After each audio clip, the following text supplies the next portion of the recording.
Маркизов Леонид Павлович. Год рождения 1917. Раньше бы сказали ровесник революции. Место рождения Хабаровск. В 1918 году Павел Степанович и Серафима Ильинична Маркизовы с годовалым сыном переехали в Харбин. Так они оказались в Китае. Только это был не совсем обычный русский Китай. История Харбина удивительна.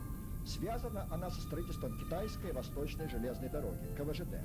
Договор между Россией и Китаем о строительстве дороги был подписан в 1896 году. Она должна была значительно сократить путь до Владивостока и к тому же соединить железнодорожным путем с Россией порт Артур. Дорога была сдана в эксплуатацию в 1903 году, а центром КВЖД стал Харбин, в котором сходились южная, восточная и западная линии дороги. На месте китайской деревушки быстро вырос европейский город. В 20-е годы здесь жили более 70 тысяч русских. С 1924 года КВЖД стала совместным предприятием СССР и Китая и управлялась на паритетных началах. В Харбине действовало советское консульство, а многие служащие дороги были советскими гражданами. Как жил Харбин в 20-е годы, и как жили в 30-е, и как жили вы в нем? Ну я что же, я же ведь учился, было очень много, даже я боюсь сказать, сколько, значит, больше 10, во всяком случае, русских гимназий. Они назывались «Русская частная гимназия».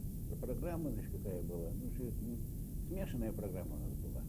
И, как принято говорить по старым российским программам, на самом деле учебники были советские.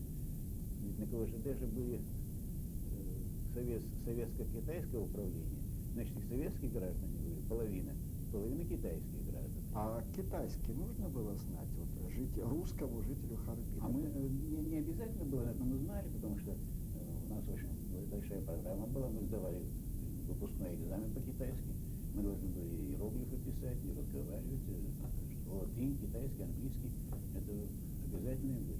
Вот что молодой человек, русский, закончивший русскую гимназию, мог делать дальше? На что он мог рассчитывать? Он мог поступить в политехнический институт, на юридический факультет, на восточный факультет. Политехнический в Харбинский? В Харбинский, да. Восточный институт. Экономическое отделение там было. Значит, он мог поступить в Гонконг уехать, в Европу уезжали, поступали на медицинские факультеты. В Шанхае был медицинский университет, французский, Шабро, очень многие там мы заканчивали. Но вы в политех пришли? Я пошел в политехнический. А почему? Отец убедил, я хотел на юридический идти. Он говорит, что ты будешь делать юристом? Ну что, присяжные поверенные, значит, будете там в суде галдеть, там, значит, шуметь, значит, это не практическое дело, а строительное это профессия. И потом, значит, он же строительным подрядом занимался, хотел иметь своего десятника хотя бы. Харбин был удивительным городом, одним из центров культуры русского зарубежья. Здесь были свои писатели и поэты, певцы и драматические актеры. Харбинская сцена помнит многие замечательные имена. В 1936 году у нас вообще получился особенный год. Сначала приехал Шаляпин. Но его концерт был в самом большом театральном зале, «Американ» назывался. 2000 мест там было. Причем, значит, он пел без микрофона, пел он в полголоса, и его было слышно в каждом уголке зала. Такая акустика была там. И, значит, что он исполнял? Ну, обычный его репертуар. Только питерской, значит. Ну, впечатление такое, что, значит, он тащил судака. Он умел это показать все, значит. Потом, значит, такое маленькое четверостишее, значит, возвратился ночью мельник. Смотрит, значит, что за сапоги? Ему говорят, что он пьяница, бездельник, что это не сапоги, это ведра. И он, значит, Шаляпин, значит, так удивленно поет, значит, что за ведра? Может быть. Правда, я до сих пор не видал на ведрах медных шпор. Вот такое было. Ну, блоха, конечно, была. Значит, ну, короче говоря, весь его репертуар, причем, значит, 3 концерта было, и каждый раз он репертуар немного менял. Ну, потому что у него репертуар большой, так что он мог все это исполнять, значит, Вы слышали Шаляпина сами? Да, я как раз был, значит, в первых рядах, в пределах первых 10 рядов этого театра, значит, как раз мы с моей двоюродной сестрой, значит, специально на этот концерт ходили. А вот Александр Вертинский, он ведь тоже приезжал. А следующим, значит, уехал Шаляпин, приехал Вертинский. У него уже в другом зале было, в коммерческом собрании концерт. И у него свой репертуар уже был, значит. Ну, в основном, конечно, у него уже ностальгия была. Значит. Чужие города, молись, кунак, в стране чужой, молись, кунак, за край родной. Значит. И потом, значит, обычные его песни, значит, песни настроения. Короче, он произвел, конечно, фурор вообще в городе, да, не меньше, чем Шаляпин вообще. Потом, значит, он уехал в Шанхай. Там, значит, мы немного встречались. Значит. Мы с женой, как раз только что у нас родился Сережа, получили двухкомнатную квартиру. В Шанхае это вообще беспрецедентно было. Значит. Обычно, значит, ну, снимали комнаты, как говоря по нашим языком, коммунальных квартирах вообще. Но они немножко по-другому построены там были. Значит, там больше порядка, больше чистоты было, все как полагается было. А тут, значит, получили эту квартиру. И вот, значит, в этой же квартире на нашей площадке жила стенографистка той же фирмы, где я работал. Может, это служебная квартира была, с своей матерью. И туда приходил Вертинский. И вскоре у них была свадьба с этой молодой девушкой. Ситуация в Китае в то время была очень непростой. Шла гражданская война. 18 сентября 1931 года Япония начала агрессию в северо-восточном Китае. В марте 1932 года на захваченной территории Япония создала марионеточное государство империю Маньчжоу-Го, посадив на престол последнего китайского императора Пуи. И Харбин оказался в этой самой империи, где фактически хозяйничали японцы. Советское правительство было вынуждено продать свои права на дорогу Маньчжоу-Го, а советские железнодорожники выехали в СССР, где, кстати говоря, почти все были арестованы. В 1939 году и без того непростая ситуация обострилась. В 1940 году молодая семья Маркизовых уехала в Шанхай. Леонид Павлович получил хорошую работу в одной из иностранных компаний. Ну, одним словом, жизнь налаживалась.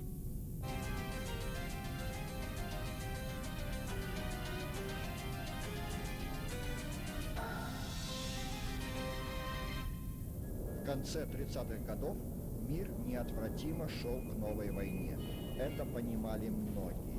И все-таки хотелось верить, человечество сможет остановиться на грани безумия. Напрасно. 22 июня 1941 года Германия начала войну против Советского Союза. Все, значит, с ужасом, значит, смотрим, как отступают, отступают и отступают. И представьте, когда немцы подошли к Москве, в это время, значит, токийское посольство было просто завалено письмами русских шанхайцев, просили советское гражданство. Не когда наступали, а когда отступали. Вот это была особенность русской колонии в Шанхае. А у вас какое в это время было гражданство? Никакого. Ну, какой-то паспорт был у вас? Ну, у меня было удостоверение французской концессии, написано former Russian, значит, в прошлом русский. И, значит, фамилия, имя, фотографии, больше ничего.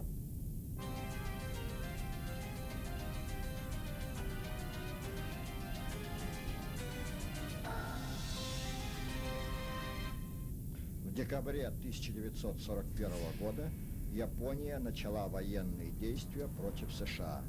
Из книги Леонида Маркизова «До и после 1945-го. Глазами очевидца». Так мы оказались в плену, поскольку дом наш стоял на территории причала, у которого была выставлена военная охрана. Вход на территорию причала и выход были запрещены, но телефоны не были отключены, и все мы могли звонить в город. Нам приносили продукты, которые мы заказывали по телефону, и передавали через пропускной пункт у ворот. В январе 1942 года нам всем было предложено выехать с территории причала и вывезти все свои вещи. Мы снова стали жить на французской концессии. В апреле 1944 года мы с женой и маленьким Сережей вернулись в Харбин. А война подошла уже совсем близко к Харбину. 8 августа 1945 года Советский Союз объявил войну Японии и на следующий день начал боевые действия. Уже 19 августа Квантунская армия, действовавшая в Маньчжурии, прекратила сопротивление. Харбину повезло, город не попал в зону боевых действий. В городе был создан штаб обороны Харбина, которым руководил советский консул. Русская молодежь и граждане СССР и эмигранты создавали отряды для охраны города. Вскоре в городе высадились советские десантники. Война для Харбина закончилась. 2 сентября 1945 года Япония подписала акт о безоговорочной капитуляции. Вспоминается мой случайный разговор в Харбине с одним из русских подрядчиков. Раньше он жил в СССР, а затем бежал в Манчжурию. При встрече он сказал мне: «Идут многочисленные аресты. Ты бы лучше спрятался и переждал это время. Они тебя обязательно заберут». Почему? Да потому что ты молодой, инженер, не враг советской власти. Если тебя не арестовать, а уговаривать поехать на какую-нибудь отдаленную стройку, то можешь не согласиться. А когда арестуют, то будут перевозить под конвоем туда, куда найдут нужным. А ты будешь думать, что СМЕРШ арестовал тебя по ошибке. А это будет не ошибка, а метод работы большевиков. Да и работать будешь практически за кусок хлеба без масла. Я не поверил, и это была моя ошибка. Это действительно была ошибкой, но ошибкой-то неизбежной. Но откуда молодой харбинец мог знать реалии советской жизни? Он-то наивно полагал, что ему нечего опасаться, ведь за ним нет никакой вины перед советской властью. 4 октября 1945 года вечером меня доставили в здание бывшего японского консульства. Офицер, представившийся следователем, задал мне один вопрос: «Расскажите вашу биографию». Я рассказал. Больше вопросов мне не задавали. После этого сделали обыск, изъяли записную книжку, сняли шнурки, ремень, галстук и провели в подвал, где еще японцы оборудовали тюремные камеры. Через несколько дней отправили в Харбинскую тюрьму, что на пристани. И про меня, как и про всех, кто был в одной со мной камере, попросту забыли. В конце октября 1945 года об арестованных наконец-то вспомнили. Погрузили в эшелон и отправили в Ворошилов, ныне это Уссурийск. Так Леонид Маркизов в первый и последний раз пересек границу СССР. В Ворошилове очередной допрос. А вам в Харбине какое-то обвинение предъявили? Ничего, то расскажите вашу автобиографию. Один вопрос. Даже допросов не было. Один допрос. Расскажите только автобиографию. Значит, все записали и сидел. Значит, в Ворошилов приехали, значит, там вызывает, значит, видно, этот майор Кудряцкий, я запомнил даже, что деятель, значит, такой, значит, напористый, начинает задавать вопросы, мы с ним на очень высоких нотах разговаривали уже. Потому что он меня прет глупости, значит. Я ему тоже отвечаю. Вот вы на вечерах молодежи выступали с рефератами о реформах Александра II, о реформах Столыпина. Вы какими источниками пользовались, советскими или эмигрантскими? Ну что я этому дураку мог сказать? Он же знает, что советская литература запрещена в Маньчжурии. Года полтора, значит, мы были, значит, следственными. Что это значит? Это значит, что когда в учетных документах ставится какая статья, какой срок у вас, а у нас ни статьи, ни срока нет. Ну, вы работали же? А мы должны были работать, а куда мы денемся? На общих работах? На общих работах. Без всякого приговора. Без всякого приговора. Но потом-то вам что-то придумали? А потом, значит, сколько-то времени прошло, в последних числах, наверное, 46-го года уже, приехала из Свердловска следственная группа. Тоже, значит, из разных родов войск, офицеры, значит. Ну, там уже, значит, у меня такой следователь был, старичок-майор, он, значит, брал эти протоколы, которые там, два было, значит, один в Харбине, один, значит, в Ворошилове, и переписывал их, значит, другими словами, значит, он, видно, мужик грамотный был, сидит и пишет, потом читает так, ну, раз он переписал все так, все, что так, значит, потом, значит, тут уже мы, значит, контактировали с местными гражданами, значит, они говорят, вы не думайте, что вас выпустят. Вы думаете, что вы ни за что сидите. А мы за что? Мы тоже ни за что. У нас, если попал в эту карусель, то никто никогда никого не выпустит. Найдут за что посадить и будете сидеть. Так Леонид Маркизов стал полноценным зэком. И началась его лагерная эпопея длиной в 9 лет. Он должен был умереть уже в 48-м. У него обнаружили туберкулез легкого, а в лагере это смертельная болезнь. Но он выжил. Он не должен был выдержать 10 лет общих работ. Но его спасала профессия инженера-строителя. Таких специалистов еще поискать надо. А в лагерях тоже ведь всегда чего-то строят. Его путь по воле всесильного гулаговского начальства лежал все дальше на север. В 1948 году Леонида Маркизова, еще не оправившегося после болезни, переводят в Каргополь-Лаг. Это уже Архангельская область. Но в том же 1948 году стали создаваться особые лагеря для осужденных по политическим статьям. Ну, особо опасного преступника Маркизова нельзя было долго держать в общем лагере. В мае 1951 года его отправили на этап в Воркуту, где находился особый речной лагерь. 15 мая 1951 года я стал воркутинцем по месту жительства и речлаговцем по гражданскому качеству. Природа щедро постаралась, чтобы показать климат Крайнего Севера. Числа 20 мая началась трехдневная пурга. Наглядный пример как нельзя лучше показал особенности воркутинского климата, а специфику вечно мерзлых грунтов и горных пород еще предстояло осваивать. В июне-июле 1953 года в Воркуте прошла забастовка заключенных. Она была подавлена. Охрана стреляла в заключенных, были убиты и раненые. Разбираться в Воркуту приехал замминистра внутренних дел генерал Масленников. Режим начал ослабевать. Политическим разрешили писать письма. Так Леонид Маркизов через 9 лет смог сообщить своим о том, что он жив. В 1954 году вышел указ Президиума Верховного Совета СССР о введении условно-досрочного освобождения.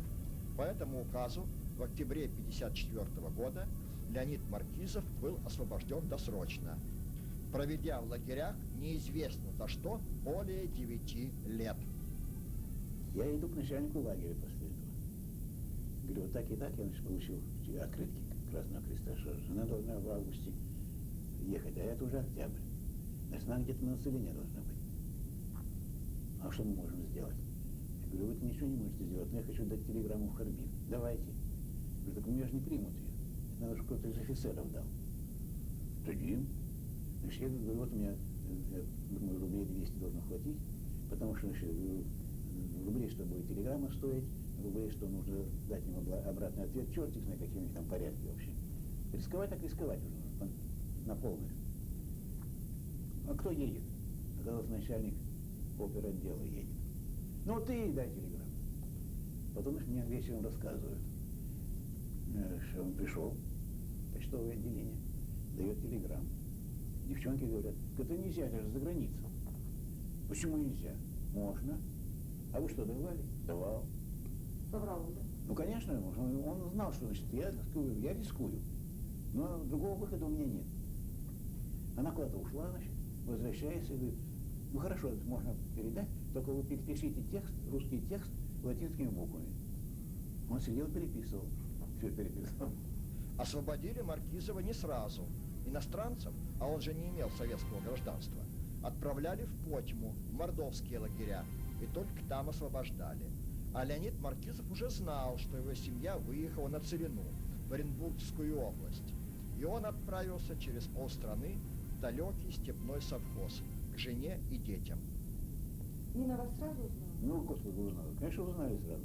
Но ведь 9 лет прошло. Ну и Вы что? не видели. Ну и что? По голосу сразу, значит, когда я спросил, здесь Маркизовы живут? Сразу же. Я говорю, по голосу сразу узнала.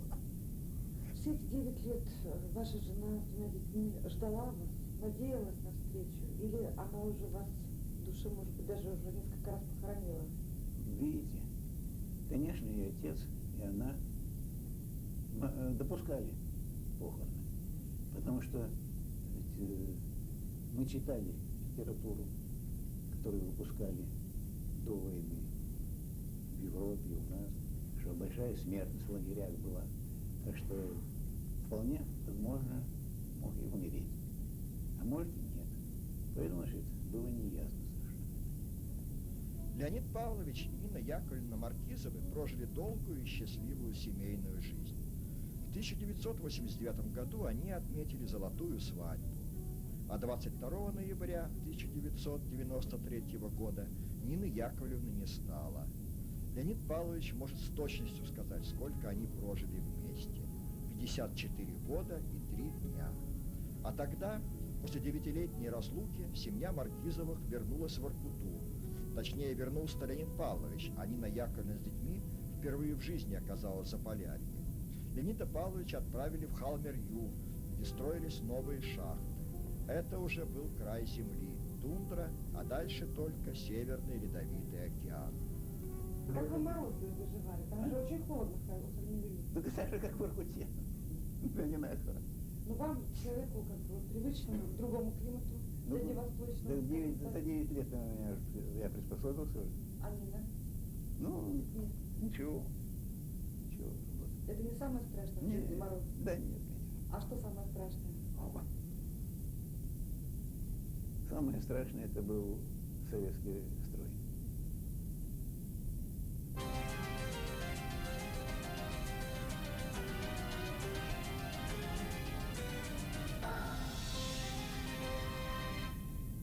Более 20 лет проработал Леонид Павлович в комбинате «Печор-Шахтострой». Казалось бы, все устроилось, улеглось. Размеренная жизнь, хорошая зарплата. Тогда зачем в 45 лет он поступает в заочную аспирантуру, а в 55 лет защищает кандидатскую диссертацию? Ну, наверное, потому что, вопреки судьбе, не хотел успокоиться. В 1973 году Маркизовы переехали в Сыктывкар. Леонид Павлович работал в строительных и научно-исследовательских организациях. На пенсию вышел в 1994 году, когда ему было 77 лет. Вот ваши дети выросли в Воркуте, получается. Ну, получается, да, ну, значит, Косте было лет 10, У вас два Сережа сына. 14, 2 сына, да. Кем они 14. стали потом? Сергей стал, значит, инженером-механиком, окончил высшее мореходное училище в Мурманске. Костя историком, кончил Сыктывкарский университет, журналистом работал, а Сережа работал старшим механиком рыболовного траулера. Получил рак быстротечный, и в возрасте 34 лет, значит, он похоронен на морском кладбище в Владивостоке. Но у вас есть внуки, Ну, правнуки? конечно, да, у меня правнучка в Воркуте, 10 лет ей уже сейчас, взрослая барышня, недавно юбилей отмечала, значит. Леонид Павлович Маркизов – заслуженный деятель науки и техники Коми АССР, кандидат технических наук, почетный член Всероссийского общества изобретателей и рационализаторов, награжден медалью Международной академии авторов научных открытий и изобретений за заслуги в деле изобретательства. Да и пенсионер он только по названию. Он же до сих пор работает, и не кем-нибудь, а журналистом. Маркизов – нештатный экономический обозреватель газеты «Экспресс-неделя». Ведет большую переписку с бывшими харбинцами, пишет воспоминания.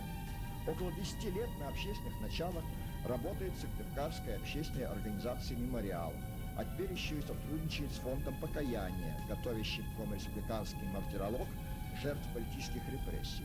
Ну, одним словом, без дела не сидит. Самое время закончить на оптимистической ноте и сказать: жизнь удалась. Ну, были, конечно, отдельные трудности, так ведь у кого их нет? Только, наверное, не случайно рассказ о Леониде Павловиче Маркизове выходит в цикле передач «Вопреки всему».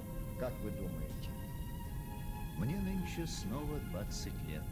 Я с другом юности встречаюсь, как в сказке перевоплощаюсь, волнуюсь и люблю весь свет. Посеребренные виски, морщин глаза не замечают, как будто юности штрихи с холста сквозь годы проступают. И речь звучит совсем не та, что для ровесников привычно, и мы ведем себя не так, как в нашем возрасте прилично.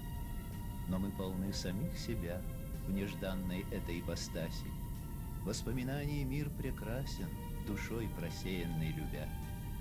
Воистине полна чудес жизнь на планете нашей старой. Цените этот дар небес, пишите внукам мемуары.